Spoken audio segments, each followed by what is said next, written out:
Alhamdulillah, puji syukur kita panjatkan kehadirat Allah Subhanahu wa Ta'ala. Pagi hari ini kita dipertemukan di majelis yang mulia dalam keadaan sehat walafiat jasmani rohani kita.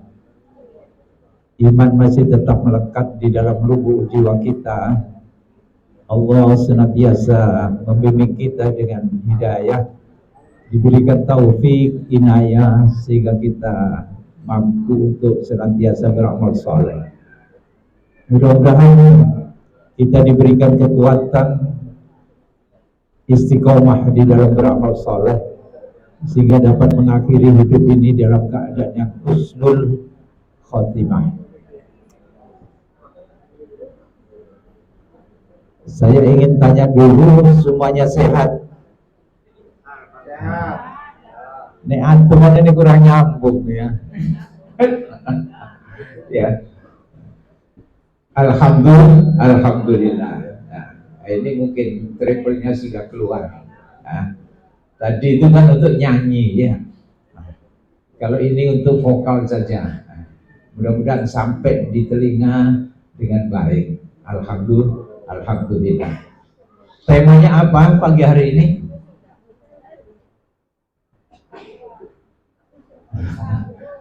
Temanya apa? Loh. Ya. Yang di-share itu kan sudah ada di grup itu. Ya. Loh.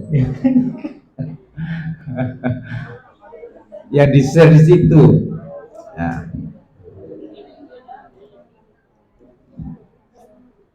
Temanya itu dasarnya ada sebuah kisah ya. Kisahnya itu begini, saya ceritakan dulu kisahnya.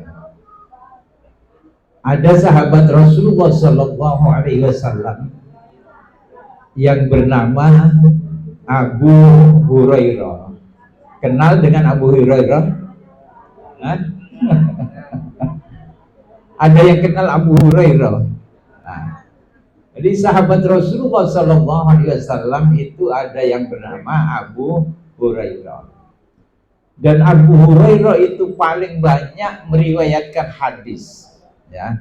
Jadi kalau kita baca hadis itu diriwayatkan dari Abu Hurairah radhiyallahu anhu.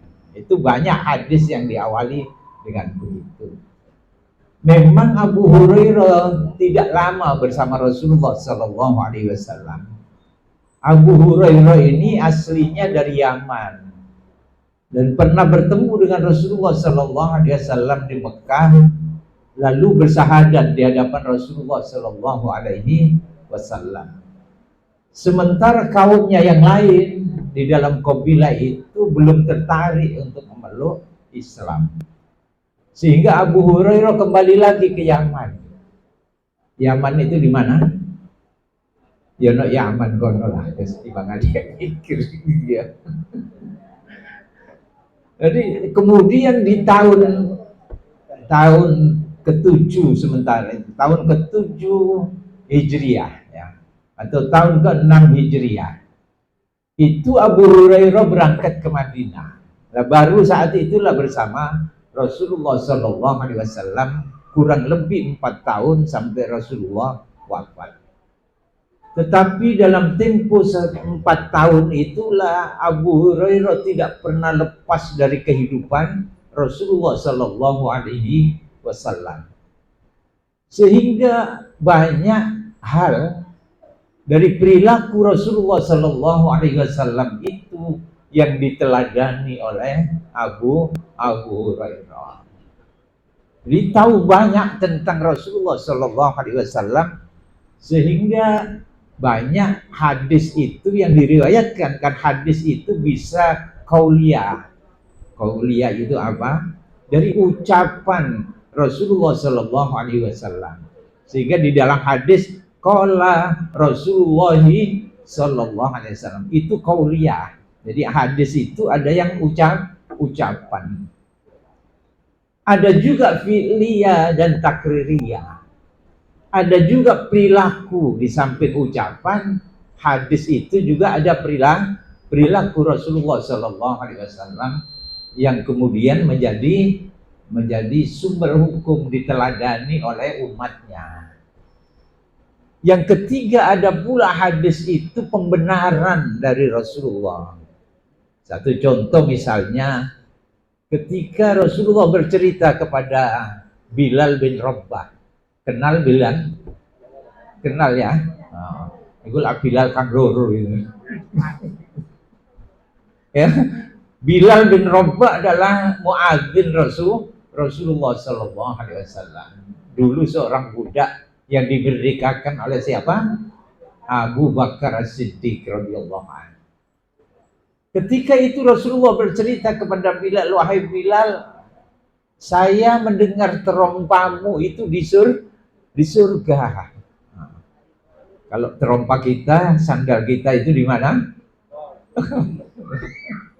Tapi sandalnya Bilal itu terdengar di surga, kata Rasulullah Sallallahu Alaihi Wasallam.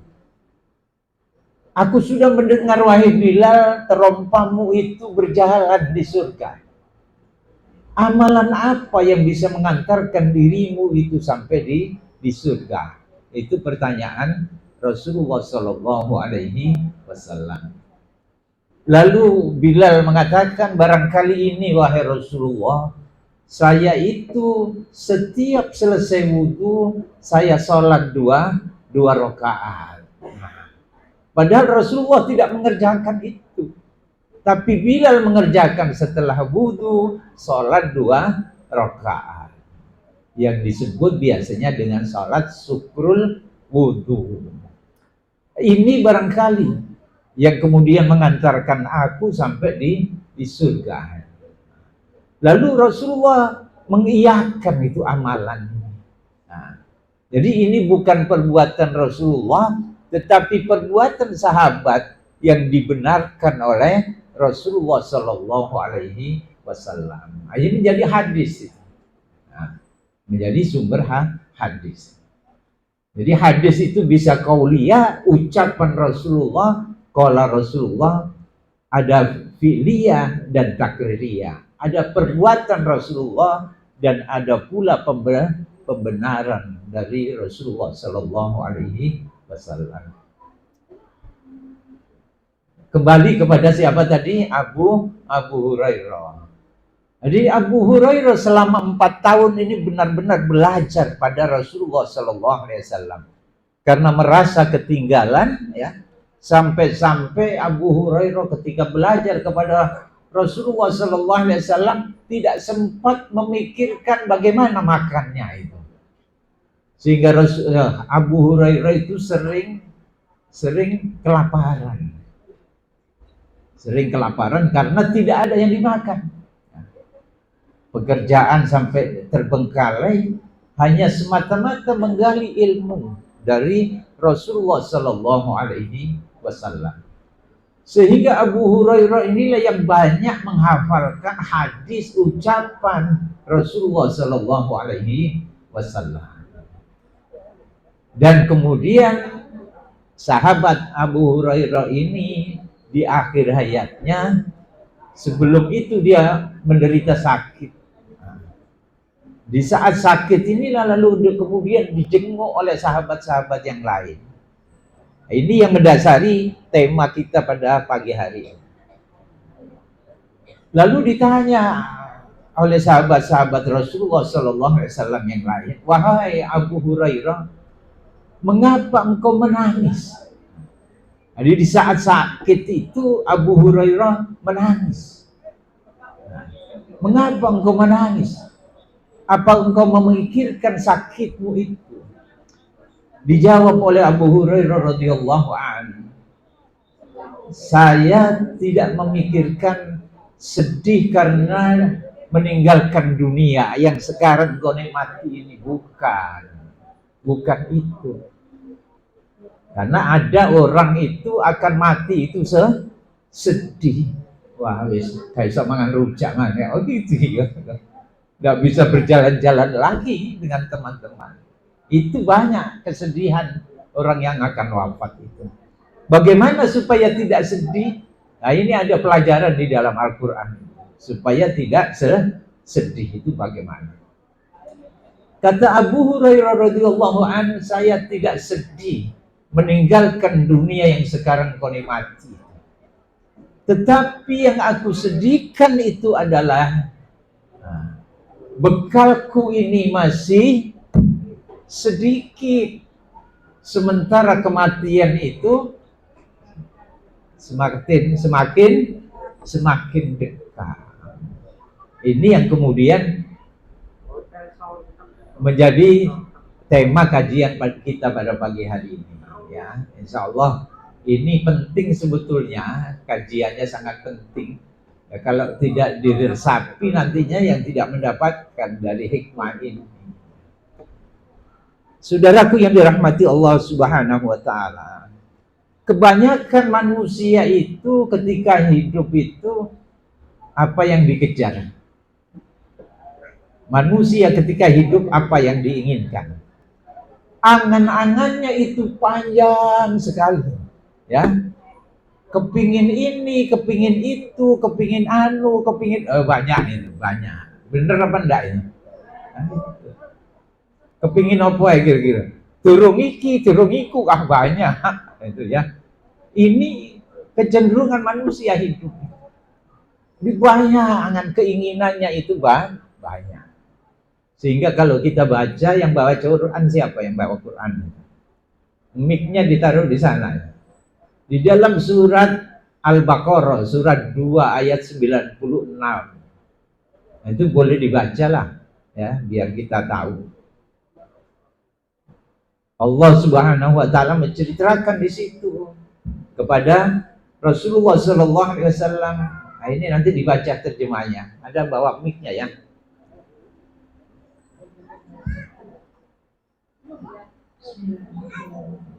Tetapi mereka tidak akan menginginkan kematian itu sama sekali, karena dosa-dosa yang telah dilakukan tangan-tangan mereka. Ya. Dan Allah Maha mengetahui orang-orang yang zalim.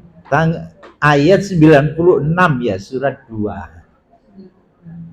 Dan sungguh engkau Muhammad akan mendapati mereka orang-orang Yahudi, manusia yang paling tamak akan kehidupan dunia, bahkan lebih tamak dari orang-orang musyrik. Masing-masing dari mereka ingin diberi umur 1000 tahun, padahal umur panjang itu tidak akan menjauhkan mereka dari azab. Dan Allah Maha melihat apa yang mereka kerjakan. Itu kecenderungan manusia. Jadi kalau ditanya itu, mintanya umur berapa sih? Kalian mati itu mintanya umur berapa? Kalau kita ditanya, jawabnya berapa kira-kira? Itu potret orang Yahudi ya. Itu minta umurnya itu sampai berapa? 1000 tahun. Untuk apa minta umur 1000 tahun? Karena mereka tamak, ingin apa saja ini kehidupan dunia itu, ya. Yaitu tadi, ikut turun, iki turun. Jadi keinginannya banyak. Dan lebih tamak kata Allah Subhanahu wa Ta'ala daripada orang-orang musyrik di Mekah waktu itu.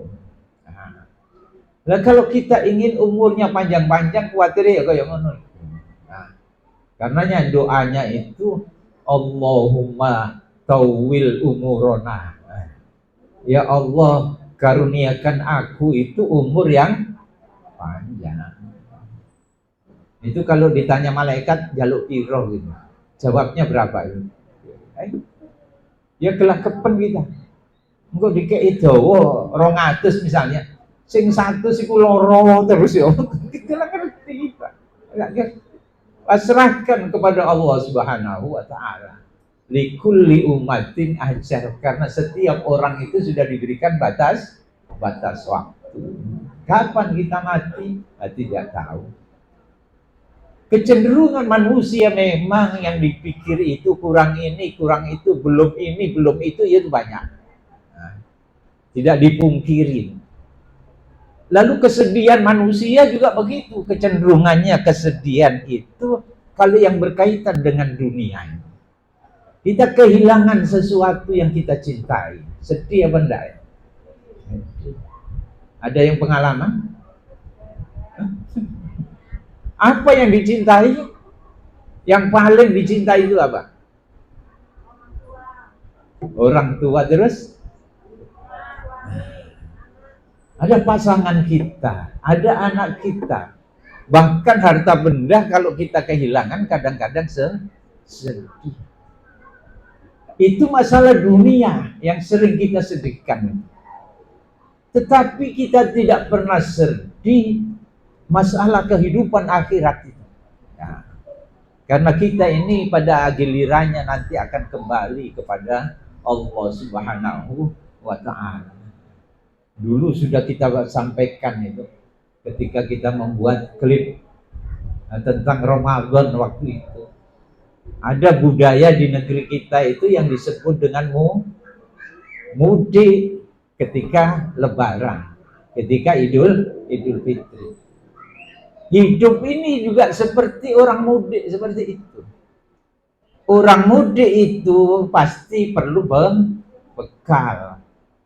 Pulang ke kampung halaman itu perlu bekal. Orang yang tidak sukses di dalam kehidupannya, orang yang dari desa ke kota itu apa namanya? Merantau mereka. Ya. Ini semuanya orang kota, orang desa ya. Lali ke desa. Jadi dari desa ke kota itu namanya merantau. Apa yang dicari? Kesuksesan hidup. Mengejar ini, mengejar harta, mengejar pendidikan, dan supaya menjadi sukses dalam kehidupan. Kalau kita sukses secara materi, maka setiap waktu kita bisa pulang. Setiap waktu rindu kampung halaman, rindu orang tua bisa pulang. Tetapi yang tidak sukses itu dia tidak ingin pulang. Tidak ingin pulang. Karena orang sukses itu kalau pulang dia dilulukan di desanya sana. Dulurku si jirek sukses gitu ya, dimuliakan di desa itu. Ya. Mendapat pujian dari orang-orang sekitarnya. Tetapi bagi orang yang tidak sukses ketika merantau, dia tidak ingin pulang. Karena dia tidak punya bekal untuk pulang. Dan andai kata dia mesti pulang dengan uang hutang dan lain sebagainya, sesampai di desa dia tidak mendapatkan kehormatan. Ya. Tetangganya mengatakan, sakmene suwene oleh opo, kan gitu ya. Itu kasihan orang-orang yang tidak sukses. Pulang ke haribaan Allah Subhanahu wa Ta'ala juga sama seperti itu. Kampung akhirat kita ketika kita pulang ke sana mestinya membawa sangu bekal. Kata Allah, wa tazawwadu fa inna khairaz zadi taqwa. Sebaik-baik bekal adalah takwa, ketaatan kita kepada Allah Subhanahu wa Ta'ala. Ketika membawa bekal menghadap Allah Subhanahu wa Ta'ala ke kampung akhirat, dimuliakan kita. Karena kita punya amal di situ, ya. Tetapi bagi orang yang tidak mendapatkan bekal, tidak membawa bekal ketika kembali kepada Allah, maka dia tidak dimuliakan. Tempatnya di mana? Di tempat yang sangat menistakan dirinya, yaitu di neraka. Nah, kita tidak pernah membayangkan itu, bahwa kita semua itu akan mati. Siapa yang tidak akan mati? Dan mati itu tidak kita inginkan. Siapa yang ingin mati? Tidak ada yang ingin mati. Tahu-tahu dah datang kepada kita. Dan orang mati itu yang dibawa ke kubur itu apa? Ada 3 hal, kata Rasulullah SAW. Yang pertama adalah keluarganya mengantarkan dia ke kubur. Yang kedua adalah hartanya mengikuti di kubur. Yang ketiga adalah amalnya. Yang dua ini kembali dan yang satu yang mengikuti. Yang kembali adalah keluarga. Termasuk bojone barang itu yang balik mulai kamelon kudu gitu loh. Ya, nah itu. Hartanya juga begitu. Akhirnya menjadi miliknya siapa? Ahli warisnya. Yang mengikuti menyertai dirinya apa? Amalnya. Nah, itu yang mesti kita jadikan bekal adalah amal kita.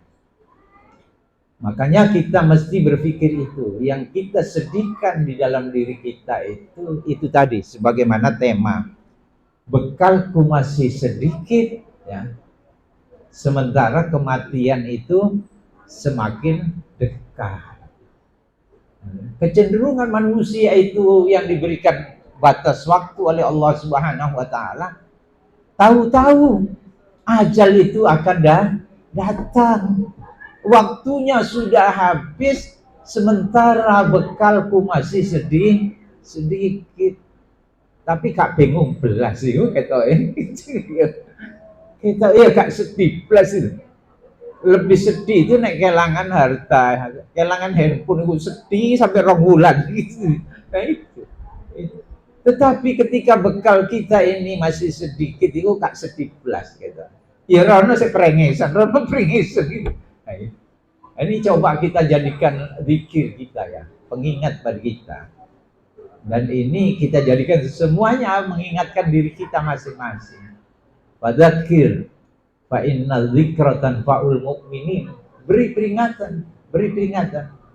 Karena peringatan itu bermanfaat bagi orang-orang yang memiliki iman. Allah menginginkan supaya kita begini, bahwa umur kita ini kan terbatas. Berapa tahun umurnya? Kalau menurut Rasulullah SAW, a'maru ummati baina sittina ila sab'in. Rata-rata umur umatku itu berkisar antara 60 sampai 70 tahun.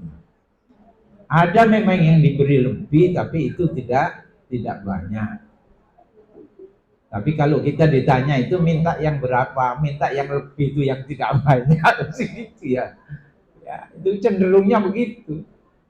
Cenderungnya memang tidak ingin mati seseorang itu ya. Cenderungnya begitu. Melihat umur yang berbatas itu, maka kita mesti punya skala prioritas di dalam hidup ini. Ya. Jadi tidak semuanya kita kerjakan, tapi oh iya, makasih. Jadi mesti ada skala prioritas. Tidak semuanya, kalau kita semuanya kita kerjakan, gak cukup. Umur sampai 70 tahun itu dah cukup. Maka ada prioritas begini. Ada sesuatu itu yang kita anggap penting. Nah, itu kita kerjakan. Ada sesuatu itu yang tidak penting bagi kita. Ini karena hubungan karo akhirat ini, gitu ya. Bahkan mendatangkan mudarat bagi kehidupan akhirat. Lalu yang ketiga, ada sesuatu yang amat penting bagi diri kita. Dan itulah yang kita jadikan prioritas itu di dalam hidup. Jadi ada yang penting, ada yang tidak penting. Yang tidak penting itu contohnya apa? Delok infotainment ya, kursi kan gitu. Iku sing akeh sing nonton iku sing lanang apa wedok ya. Ini tidak penting ya. Bahkan mudarat bagi kita ya. Boleh ya, tapi nek ngerasani wong di dalam infotainment itu ya tidak boleh kita.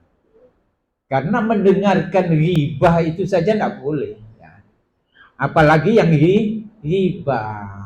Ghibah itu apa sih? Membicarakan keburukan orang. Walaupun itu benar. Walaupun itu benar, itu tidak boleh. Itu yang menggibah, yang mendengar pun juga tidak boleh. Karena pendengaran itu nanti dimintai pertanggungjawaban. Engkau gunakan untuk mendengar apa saja pendengaranmu itu. Nah, itu ya. Itu ghibah nggak boleh. Apalagi meningkat menjadi fitnah. Lalu meningkat lagi menjadi namimah. Itu penyakit-penyakit lisan itu, ya. Namimah itu apa? Itu naimah lu ya. Namimah itu. Namimah itu apa jadi ini istilah Jawa itu adik cucuan itu apa? Cucu. Dia adu domba sukanya, menebar-nebar kemana-mana itu tujuannya untuk membuat keburukan. Jadi ketentraman itu supaya tidak terjadi, maka adu domba. Total omong itu tambah itu. Ini dosa-dosa besar, ya, dosa-dosa besar. Nah, karena umur kita ini terbatas, maka kita mesti membuat skala prioritas tadi itu. Mana yang kita jadikan prioritas ya? Yaitu yang amat penting bagi diri kita dengan umur yang terbatas tadi. Sementara bekalnya masih sedikit. Dan kita ini umur berapa sih sekarang ini? Sudah berapa tahun? Ada yang 17 tahun.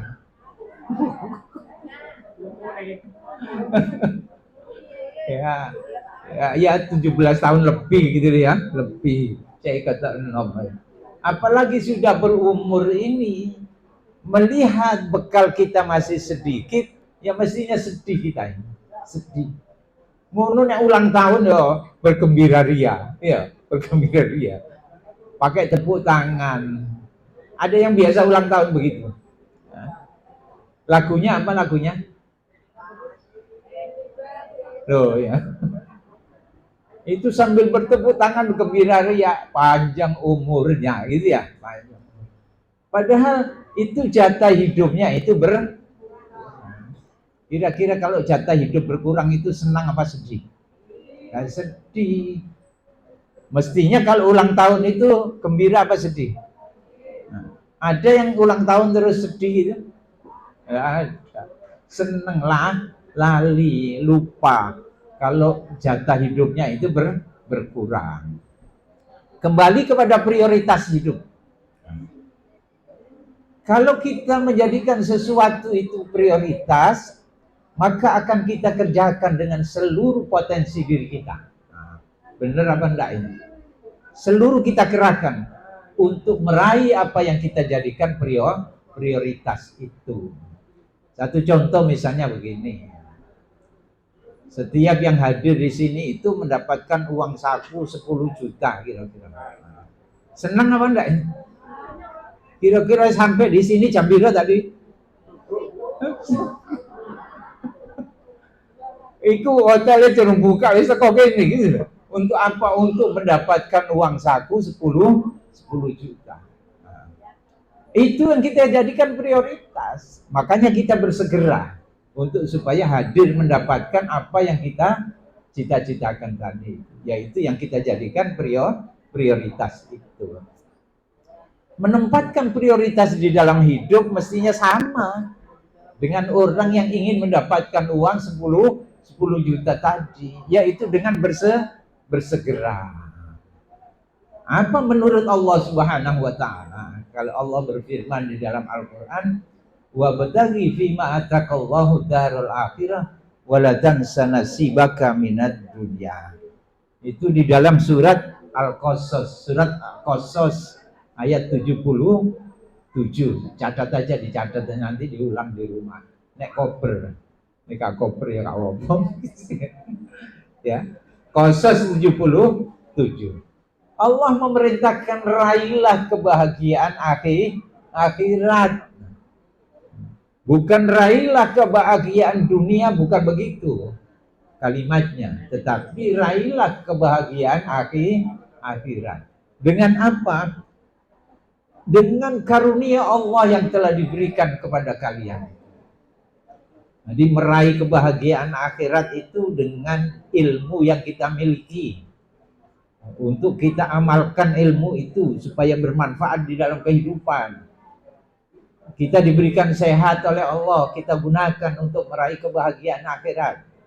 Allah memberikan harta kepada kita, mengundang orang banyak. Oh ya, tadi Ruci belum sambutan ya. Nah, nanti setelah ceramah ini sambutan Ruci. Ini kesalahan di MC ini ya.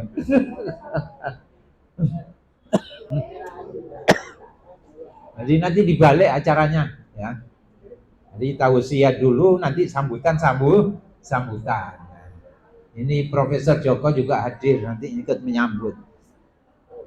Diraihlah kebahagiaan dunia, kebahagiaan akhirat dengan potensi yang ada, karunia Allah yang kita terima. Tetapi jangan lupa nasibnya di dalam kehidupan dunia. Maka kita kejar ilmu, kita bekerja dengan keras dan lain sebagainya untuk menjadikan supaya karunia Allah itu bisa kita gunakan untuk meraih akhirat dengan sebaik-baiknya.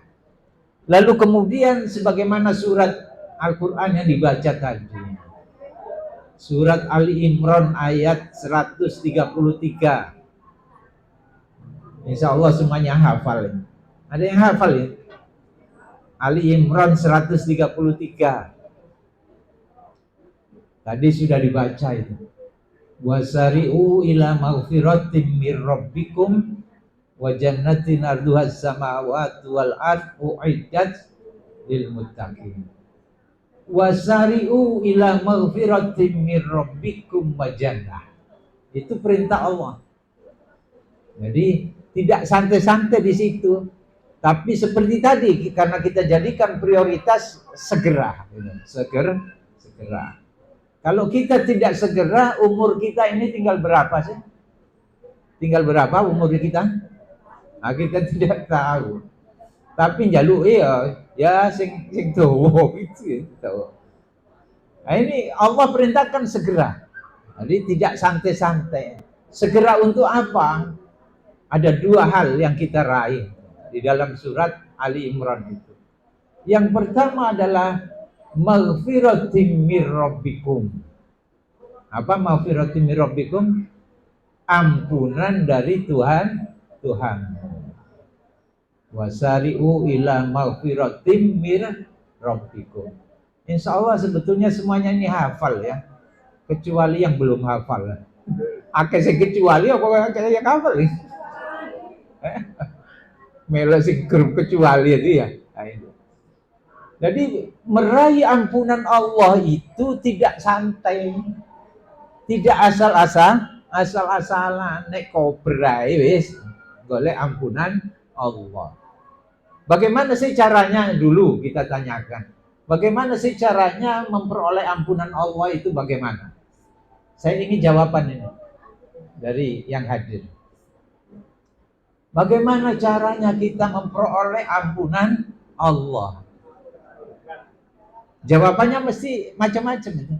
Apa di antaranya? Ayo. Bertobat ya. Tobat itu bagaimana?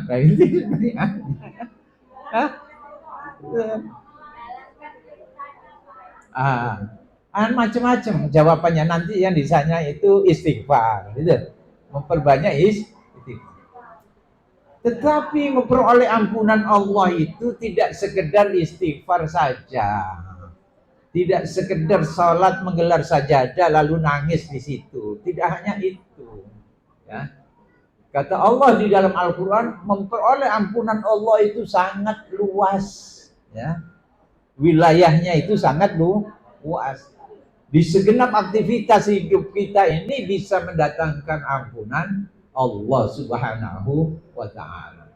Kata Allah di dalam Al-Quran, innal hasanat yudhibnas sayyi'at. Nah, itu kata Allah di dalam Al-Quran. Surat berapa ya nanti aku dewe lali. Innal hasanat, sesungguhnya kebaikan itu, innal hasanat, perbuatan-perbuatan baik, yudhibnas sayyi'at, bisa menutupi perbuatan-perbuatan buruk kita. Jadi kalau ingin dosa-dosa kita diampuni Allah Subhanahu wa ta'ala, maka yang kita perbanyak adalah amalan-amalan soleh. Perbuatan-perbuatan baik. Yang paling ringan perbuatan baik itu apa? Ya? Senyum kepada saudaramu itu sedekah berarti bisa mengampunkan dosa. Tapi masa ya senyum tapi itu antara lain yang paling ringan kita, ya. Kita mengambil air wudhu, sebuah contoh ini ya. Antara wudhu dengan sholat dan masjid itu mendatangkan banyak ampunan sebetulnya, ya. Kita mengambil air wudhu dengan berwudhu yang benar tentunya, ya, dengan wudhu yang benar. Setiap tetesan air wudhu itu mendatangkan ampunan Allah. Sampai tetes yang terakhir dari jari jemari kita itu mendatangkan ampunan Allah. Itu kalau makanya wudhunya mesti benar, mesti yang baik. Mengingat ketika kita wudhu, ya Allah ampunin dosaku. Ini aja mendatangkan ampunan. Masa wudhu ini itu kecepek-kecepek gitu kan. Jadi diimbangi dengan kebaikan. Lalu kemudian setelah wudhu kita melangkahkan kaki menuju masjid. Ada menuju tempat ini. Maka setiap langkah kita itu mendatangkan ampunan Allah. Dan langkah berikutnya mengangkat derajat kita di sisi Allah. Jadi banyak sekali. Belum sampai di masjid kita sholat 2 rakaat. Ketika kita menunggu sholat, malaikat Allah mendoakan kita, ya Allah ampunilah, kasihanilah dia.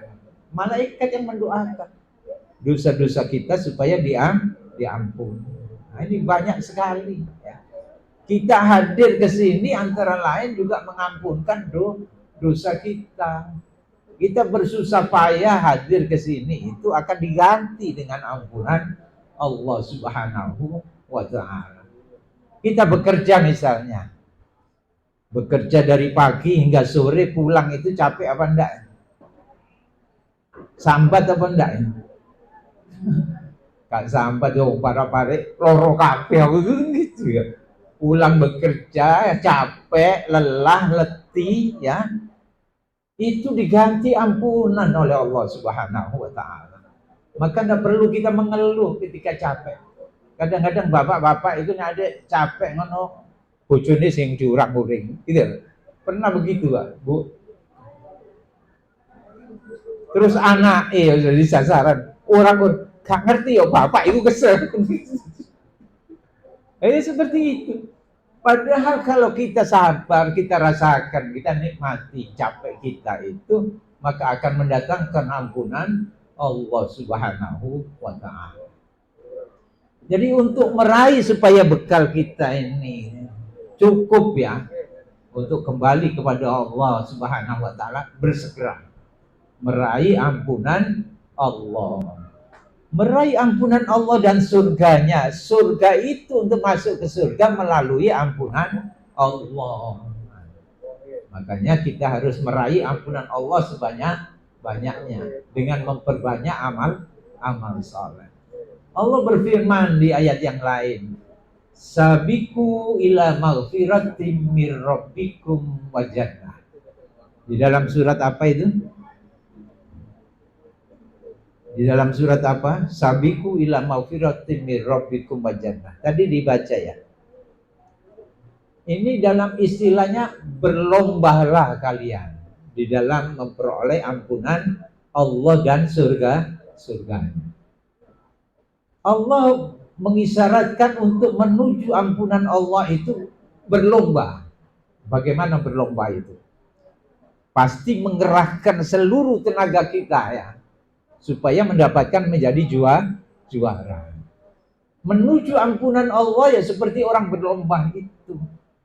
Keasal-asalan gue naik koper kan gitu. Naik koper ya wis baik, berbuat baik, naik koper ya wis enggak lah. Itu tidak bersungguh-sungguh, tidak berlomba untuk meraih ampunan Allah Subhanahu wa ta'ala. Jadi karena umur kita ini berbatas, maka kita jadikan prioritas itu. Sebelum kita beramal, berbuat sesuatu, kita berpikir begini, ini bisa mendatangkan ampunan Allah apa tidak? Ya, ini mendatangkan ampunan Allah apa tidak?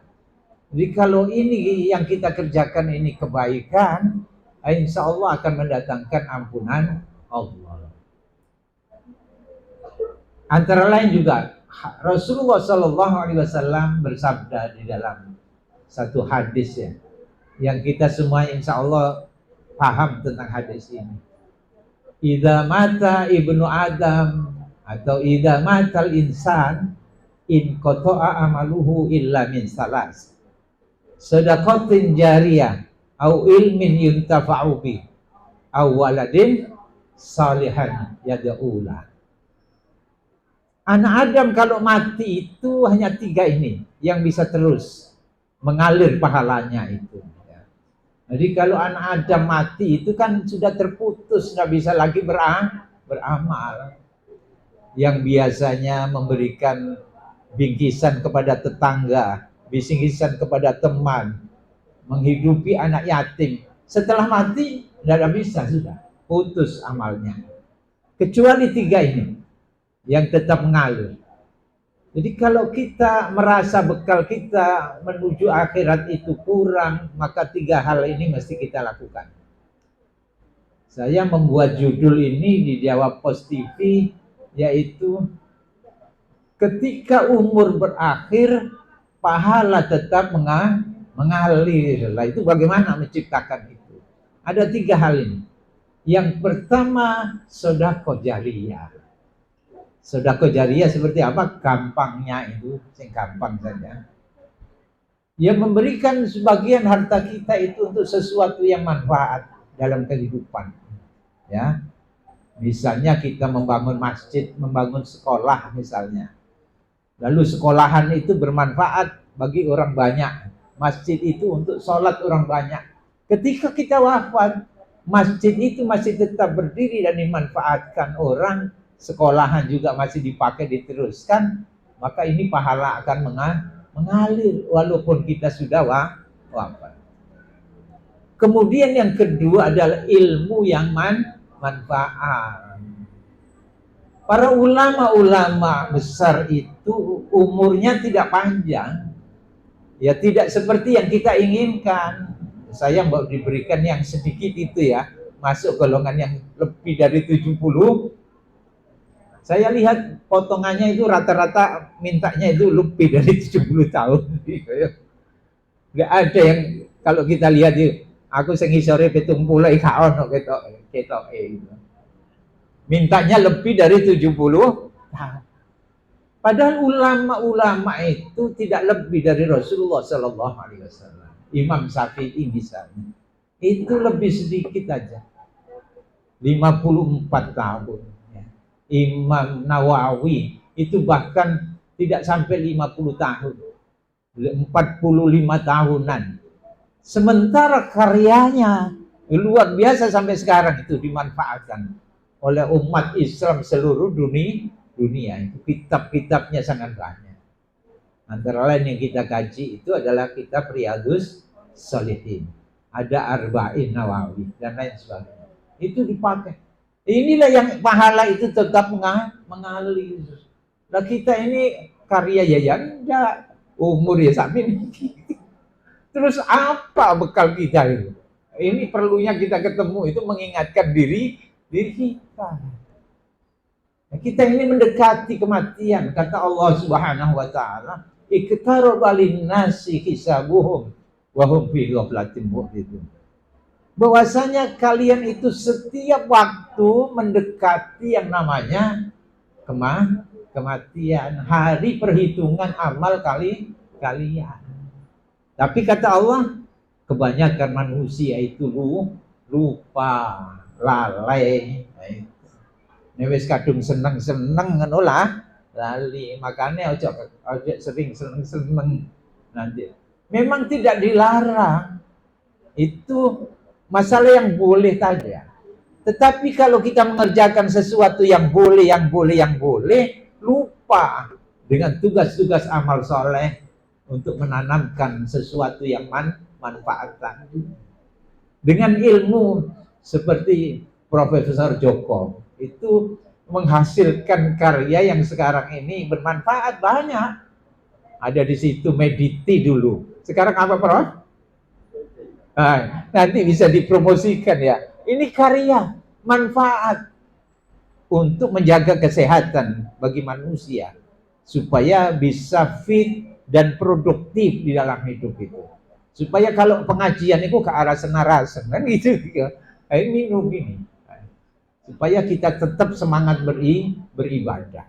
Itu manfaat. Kalau nanti ditinggalkan oleh Profesor Joko, ini masih dinikmati orang banyak, inilah yang disebut dengan jariah. Yang pahala nanti berlipat-lipat itu. Kalau kita berikan contoh lagi, misalnya Rasulullah Shallallahu Alaihi Wasallam itu menjadi orang yang paling mulia di sisi Allah Subhanahu Wa Taala. Mengapa Rasulullah itu menjadi orang yang paling mulia? Karena setiap tutur katanya, perbuatannya itu dicontoh orang banyak. Rasulullah wafat, kata-katanya ditirukan, diramalkan oleh orang banyak. Perilakunya ditiru orang banyak. Berpahala, dan pahala itu terus mengantarkan Rasulullah sampai menghadap kepada Allah Subhanahu wa taala. Mestinya kita itu seperti itu. Ciptakan satu hal yang kira-kira bermanfaat di dalam kehidupan ini. Walaupun itu hanya kata-kata. Maka pilihlah kata-kata yang baik yang kemudian menjadi ini bisa fenomenal di tengah-tengah masyarakat. Sebaliknya kalau menciptakan kata-kata buruk, dia dapat keburukan dan dosa itu diikuti orang banyak, nggak mengalir dosanya ini. Siapa yang dulu menciptakan misu? Ngerti misu? Ya apa sih contohnya? Siapa dulu yang menciptakan misu? Misu itu yang konotasinya mengumpat orang, ya. Lalu diikuti sakmene akeh wong itu. Yang menciptakan itu berdosa, lalu diikuti dosa orang banyak itu ditanggung mati.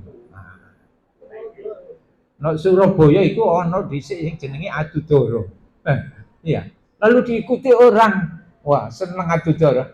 Dia dapat dosa dan dapat dosa dari orang-orang yang Adudara lain. Ada dua juga yang menciptakan busana perempuan yang disebut dengan you can see. Apa you can see itu?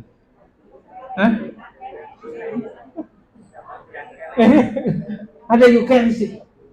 Yang notabene you can see itu membuka aurat. Tidak hanya auratnya ada yang dibuka, sak kelek-kelek ya dibuka. Yang menciptakan you can see ini berdosa, lalu kemudian diikuti dosa itu terus, maka dosa itu akan dikirim walaupun dia sudah mati. Naudzubillahi. Makanya ketika kita berbuat sesuatu harus kita pikir sebaik-baiknya. Mana yang bisa kita mendatangkan pahala di sisi Allah Subhanahu wa taala dan mana yang tidak bisa. Saya kira itu ya. Ya kita buka sedikit yang mungkin barangkali ada yang ditanyakan, silakan.